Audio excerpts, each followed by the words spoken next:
नमस्कार दोस्तों, स्वागत है डेली स्टडी में। इस वीडियो में लुसेंट जीके का टॉपिक वाइज में मौर्य काल का मोस्ट इंपोर्टेंट 40 क्वेश्चन से लेकर आया हूं। मौर्य काल का कुल मिलाकर 2 वीडियो आएगी।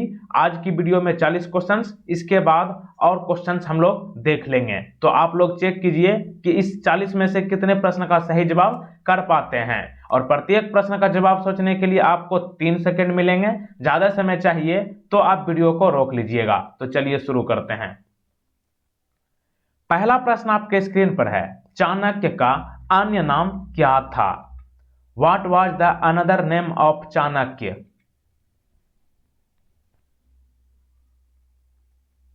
विष्णुगुप्त होगा option number B. Question number next, इनमें से किसकी तुलना मैकियावेली के प्रिंस से की जाती है? मैकियावेली के प्रिंस से किसकी तुलना की जाती है? अर्थशास्त्र का। Option number B. अर्थशास्त्र के लेखक कौन है? कौटिल्य। कौटिल्य का दूसरा नाम चाणक्य है और विष्णुगुप्त। क्वेश्चन नंबर नेक्स्ट, वह शासक कौन था जिसने राज सिंहासन पर बैठने के लिए अपने बड़े भाई सुसीम की हत्या की थी? सुसीम की हत्या किसके द्वारा किया गया था जिन्होंने राज सिंहासन पर बैठने के लिए हत्या की थी? सम्राट अशोक। ऑप्शन नंबर ए। ध्यान रखिएगा, इसके बड़े भाई का क्या नाम था? सुसीम, और इसकी हत्या जो है राज सिंहासन पर बैठने के लिए अशोक ने किया था। क्वेश्चन नंबर 4, अशोक ने अपने सभी अभिलेखों में एकरूपता से किस प्राकृत का प्रयोग किया है?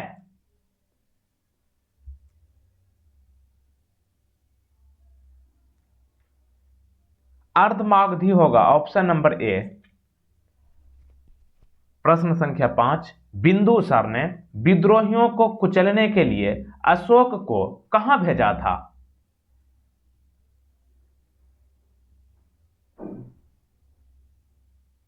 Takshashila. Option number B. Takshashila है कहां? पाकिस्तान में। अगला क्वेश्चन 6 नंबर, इनमें से वह व्यक्ति कौन है जिसका नाम देवान पियादर्शी भी था?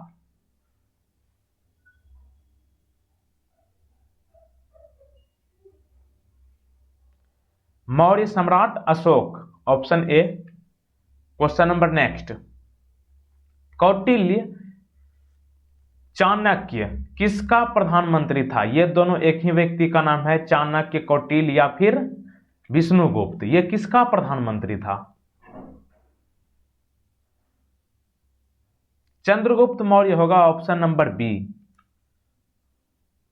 8 नंबर प्रश्न, कलिंग विजय के उपरांत अशोक महान ने निम्नलिखित में से किस धर्म को अंगीकार कर लिया था?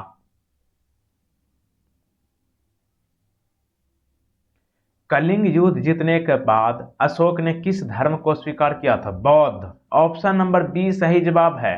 और कलिंग का युद्ध कब हुआ था? 261 ईसा पूर्व। 9 नंबर, चंद्रगुप्त के शासन विस्तार में किसने मुख्य रूप से मदद की थी? चंद्रगुप्त का जो इसका जो है शासन विस्तार हुआ था, इसमें मुख्य किरदार किसने निभाए थे? चाणक्य। और चाणक्य कौन था? चंद्रगुप्त मौर्य का प्रधानमंत्री था। 10 नंबर प्रश्न, सांची किस कला व मूर्ति कला का निरूपण करता है?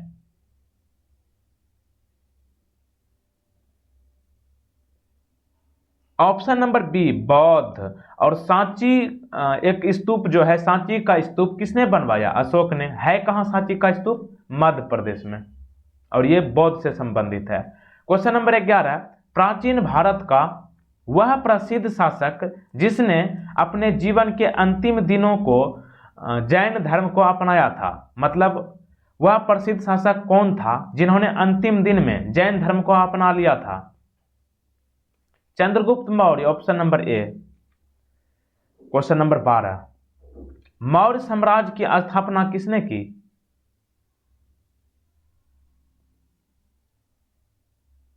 मौर्य काल का चैप्टर चल रहा है तो चंद्रगुप्त मौर्य हो जाएगा। मौर्य समाज की स्थापना जो है चंद्रगुप्त मौर्य ने की थी। Option number B. मौर्य साम्राज्य का प्रथम राजा कौन थे? यही थे, चंद्रगुप्त मौर्य। क्वेश्चन नंबर 13, मौर्य साम्राज्य में प्रचलित मुद्रा का क्या नाम था?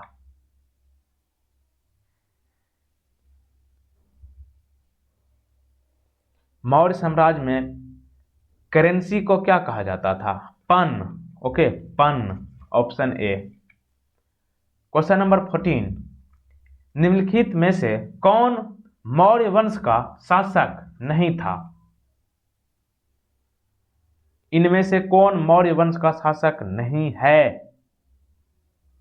सही जवाब है option number A, Ajatashatru. Chandragupta Maurya, Ashoka, Bindusara ये सभी जो है मौर्य वंश से संबंधित है, लेकिन अजातशत्रु हर्यक वंश से संबंधित है। क्वेश्चन नंबर नेक्स्ट, निम्नलिखित में से अशोक का उत्तराधिकारी कौन था? अशोक का उत्तराधिकारी इनमें से कौन था? कुणाल। क्वेश्चन नंबर 16, मुद्रा राक्षस का लेखक कौन है?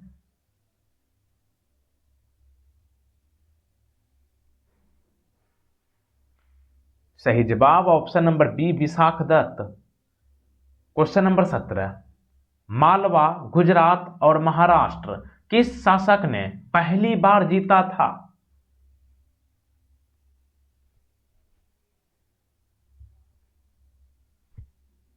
Option number D, Chandragupta Maurya.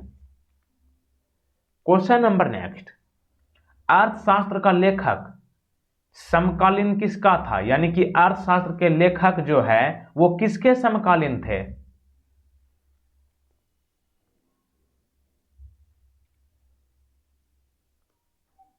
Chandragupta का। ऑप्शन नंबर बी यहां पे सही जवाब है। और अर्थशास्त्र के लेखक कौन है? चाणक्य, जिसे विष्णुगुप्त या फिर कौटिल्य कहा जाता है, और ये चंद्रगुप्त का प्रधानमंत्री भी था, इसलिए इसके समकालीन हो जाएगा option number B. Question number 19, Nanda वंश के पश्चात मगध पर किस राजवंश ने शासन किया?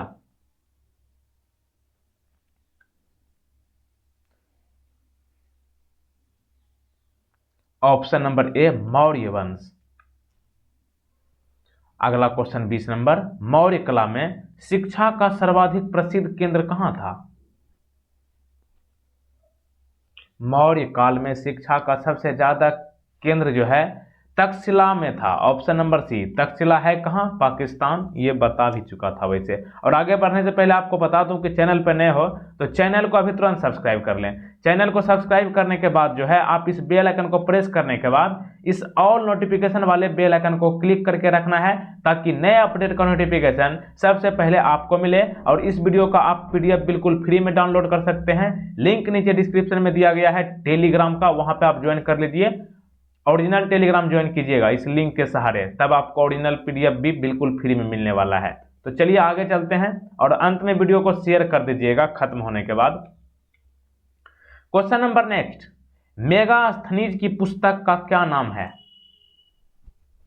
इन पुस्तकों में से कौन सा पुस्तक मेगास्थनीज के द्वारा लिखा गया है? इंडिका। ऑप्शन नंबर डी यहां पे सही जवाब है। क्वेश्चन नंबर 22, जिसके ग्रंथ में चंद्रगुप्त मौर्य का विशिष्ट रूप से वर्णन हुआ है वह ग्रंथ कौन है? यानी कि किस ग्रंथ में चंद्रगुप्त मौर्य का बहुत अच्छे तरीके से वर्णन किया गया है? Vishakhadatta. Option number C. Question number 23, वह स्रोत जिसमें पाटलिपुत्र के प्रशासन का वर्णन उपलब्ध है कौन है?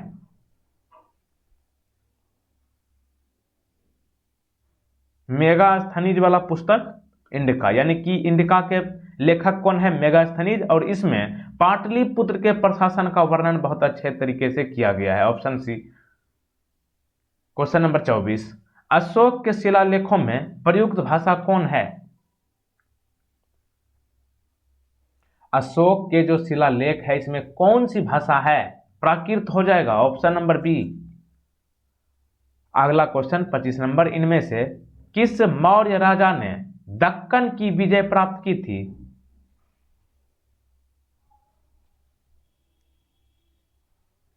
सही जवाब option number B, Chandragupta. Option B. Question number 26, Megasthenes ने भारतीय समाज को कितनी श्रेणियों में विभाजित किया है? मेगास्थनीज कितने भागों में भारतीय समाज को डिवाइड किया है? 7 होगा, option number D. Question number 27, Kautilya के अर्थशास्त्र में किस पहलू पर प्रकाश डाला गया है?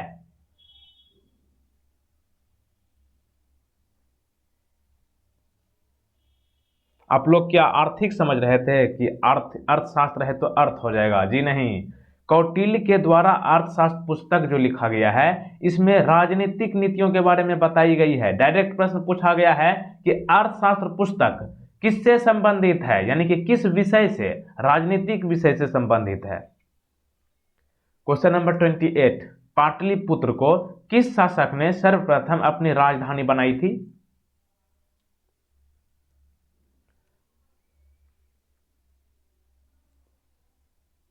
चंद्रगुप्त मौर्य ने। क्वेश्चन नंबर 29, पाटलिपुत्र में स्थित चंद्रगुप्त का महल किस चीज का बना था?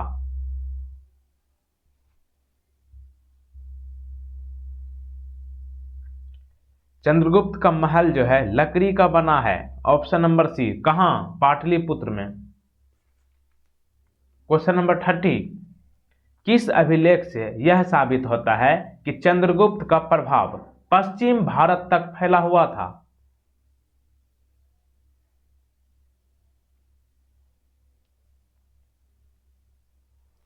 रुद्रदमन का जूनागढ़ अभिलेख। Option number C. Question number next, केवल वह स्तंभ जिसमें अशोक ने स्वयं को मगध का सम्राट बताया है। किस स्तंभ में अशोक ने खुद को मगध का सम्राट बताया है? भाब्रू स्तंभ होगा, option number D. Question number 32, सूची फर्स्ट को सूची सेकंड से मिलाइए, यानी कि मिलान करने वाला है। सब के सब सही है। मतलब चंद्रगुप्त का दूसरा नाम क्या है? सेंड्रोकोट्टम। बिंदुसार का दूसरा नाम क्या है? अमित्रघात। अशोक का दूसरा नाम क्या है? पियदस्सी। चाणक्य को विष्णुगुप्त और कौटिल्य कहा जाता है, यानी कि सब के सब सही है। क्वेश्चन नंबर नेक्स्ट, प्रथम भारतीय साम्राज्य किसके द्वारा स्थापित किया गया था? प्रथम भारतीय साम्राज्य किसके द्वारा स्थापित किया गया? चंद्रगुप्त मौर्य द्वारा। Option C. उत्तराखंड में अशोक का एक शिलालेख है, ये कहां है? अशोक का एक शिलालेख उत्तराखंड में स्थित है। उत्तराखंड के किस शहर में है? Kalsi. Option number B. Question number 35, Sanchi का स्तूप किसने बनवाया? ये तो इसी वीडियो में क्वेश्चन में कर चुके हैं। सांची का स्तूप किससे संबंधित है? बुद्ध से। किसने बनवाया? अशोक। सांची का स्तूप है कहां? मध्य प्रदेश। 36, अशोक के शिलालेखों को पढ़ने वाला प्रथम अंग्रेज कौन था?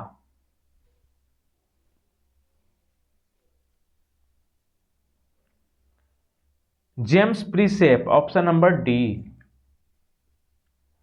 37 नंबर प्रश्न, प्रसिद्ध यूनानी राजदूत मेगास्थनीज भारत में किसके दरबार में आए थे? मेगास्थनीज जो कि इंडिका पुस्तक के लेखक है, ये किसके दरबार में इंडिया प्रवेश किए थे? चंद्रगुप्त मौर्य। ऑप्शन नंबर सी।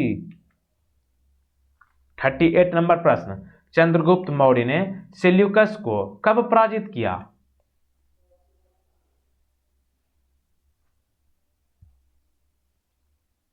(305 ईसा पूर्व में। Option B. इनमें से कौन सा राजा प्रायः यानी कि अक्सर जनता के संपर्क में रहता था? जनता की सेवा करने में इनमें से कौन सा राजा अक्सर जुड़े रहते थे? Ashoka. Option number B. Question number 40, 40 number question, Ashoka ने 261 ईसा पूर्व में कलिंग को जीतने के बाद क्या किया?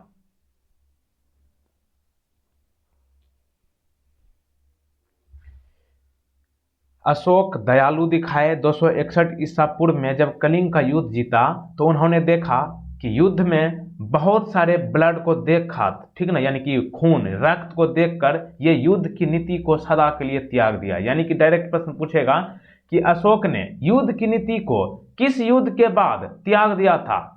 यही है कलिंग युद्ध। कलिंग युद्ध कब हुआ? 261 ईसा पूर्व में। 40 क्वेश्चंस कंप्लीट हो चुका है और एक वीडियो और अपलोड की जाएगी मौर्य काल से संबंधित, उसको भी आप जरूर देख लीजिएगा। और एक प्रश्न आपके लिए रखा हूं, ये क्वेश्चन जो है हम आपको इसी वीडियो में करा चुका हूं। चाणक्य का अन्य नाम क्या था? इस प्रश्न का सही जवाब आपको नीचे कमेंट बॉक्स में जरूर बताना है। और पिछला वीडियो आप लुसेंट का देख सकते हैं, आपके स्क्रीन पर आ चुका है।